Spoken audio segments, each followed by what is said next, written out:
Otro punto importante también de este mismo tema es qué es lo que Juan Calvino entiende acerca de los hermanos de Jesús. Se puede probar en toda la literatura de Calvino que él claramente habla de María como la Virgen o como la Santísima, e incluso la nombra como Madre de Dios. Pero como hemos visto aquí, todo tiene que ser entendido en ese contexto, de ponerse en el lugar del hermano propenso a la superstición. En el mismo año, 1555 aproximadamente, Juan Calvino comenta el Evangelio de Mateo. Y sabemos lo que dice Mateo 13:55, donde habla sobre los hermanos de Jesús.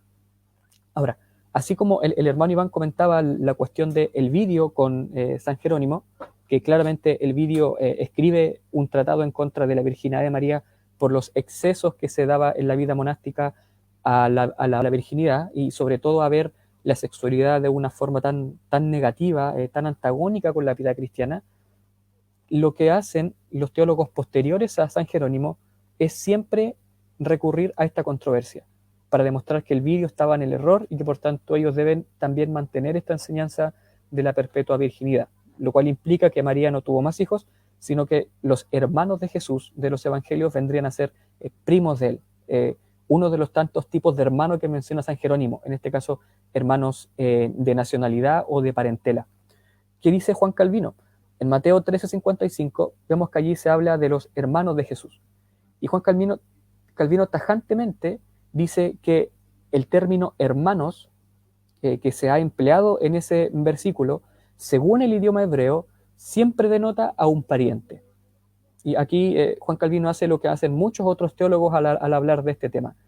Tomar ejemplos del Antiguo Testamento, como el de Abraham, el de otros personajes también que claramente no eran hermanos de sangre, pero que el Nuevo Testamento habla de ellos como hermanos, pero en el sentido de la parentela y de la nacionalidad, pero no en una unión de carnalidad que tenga que ver con la misma padre y la misma madre. Lo que dice Calvino es lo siguiente: en el idioma hebreo se usa para denotar cualquier pariente. Y aquí vuelve al tema del Vidio. Dice, y en consecuencia, el Vidio mostró una ignorancia excesiva al concluir que María debió haber tenido muchos hijos, porque a veces se menciona a los hermanos de Cristo. Calvino conocía esta controversia entre el Vidio y también con Jerónimo, y usa esta misma refutación para demostrar que los hermanos, en este caso, serían primos y no hermanos de sangre. No da más razones, no da una razón teológica de por qué son primos y no hermanos, solamente se limita a servirse de la misma tradición. Otro versículo importante en esta cuestión es Juan capítulo 7, versículo 3, donde también aparecen los hermanos de Jesús. Allí Juan Calvino usa el mismo lenguaje, dice, bajo la palabra hermanos, los hebreos incluyen a todos los primos y otras relaciones, cualquiera que sea el grado de afinidad. Dice que se burlaron de Cristo, porque él evitó ser visto y conocido, y se ocultó en un distrito mezquino y despreciado de Judea.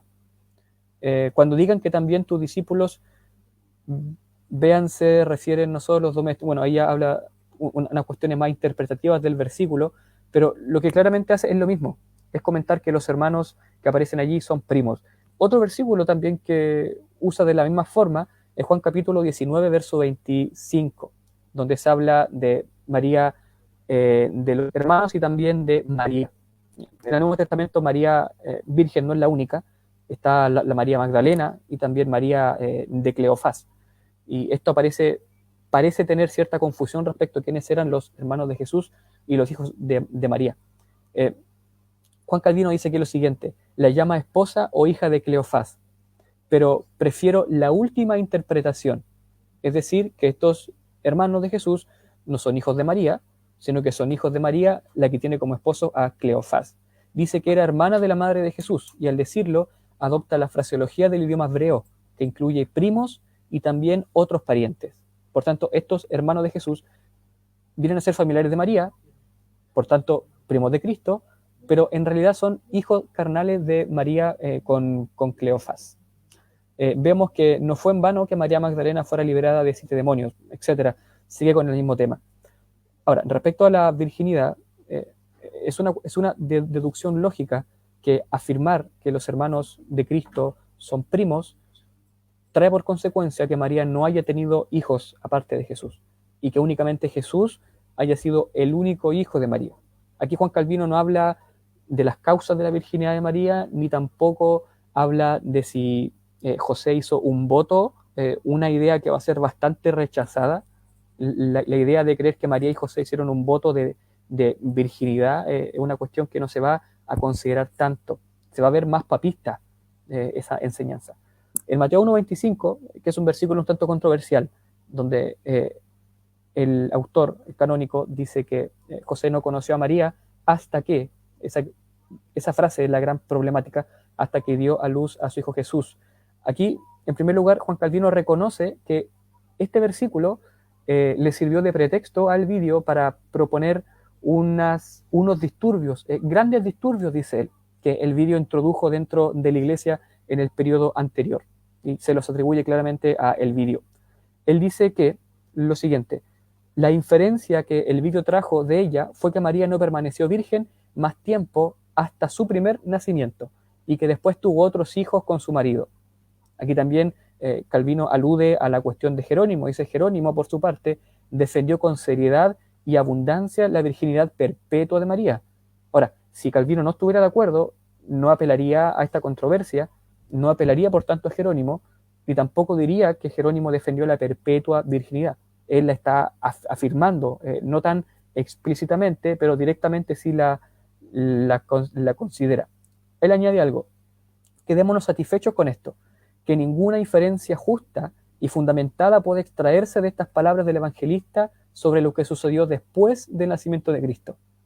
Aparte, habla también del término primogénito, que para algunos significaba de que era el primero de muchos, pero para otros también tenía el significado de que él fue el primero en abrir el vientre, sin aludir a si hubo otros hijos después. Dice: se le llama primogénito, pero es con el único propósito de informarnos que nació de una virgen. Se dice que José no la conoció hasta que dio a luz a su hijo primogénito, pero esto se limita a ese mismo tiempo. Lo que sucedió después, el historiador no lo informa, hablando de Mateo. Bien sabido es que tal ha sido la práctica de los escritores inspirados. Ciertamente ningún hombre planteará jamás una pregunta sobre este tema, excepto por curiosidad, y nadie sostendrá obstinadamente la discusión, excepto por un gusto extremo y por la disputa. Por tanto, ¿qué podemos decir sobre Juan Calvino? Más adelante, si se puede, también me gustaría tomar el punto de vista de Francis Turretín, un ortodoxo reformado sobre este tema. Podemos ver que Juan Calvino consideraba el término Madre de Dios, pero con un uso bien limitado, y que podía no usarse por amor a los hermanos que estaban más allegados a la tradición y a toda la influencia papista y excesivamente mariana. Por otro lado, considera que los hermanos de Jesús en los sinópticos son primos y que María se mantuvo virgen hasta el fin de sus días, pero no añade temas devotos ni de una cuestión más particular o de una gracia especial que tenía María para mantenerse virgen. No da más argumentos. De hecho, los temas que trata no los trata en una forma exegética, ese punto es interesante, sino más bien apelando a la misma tradición. Lo mismo hizo también el reformador Martín Lutero.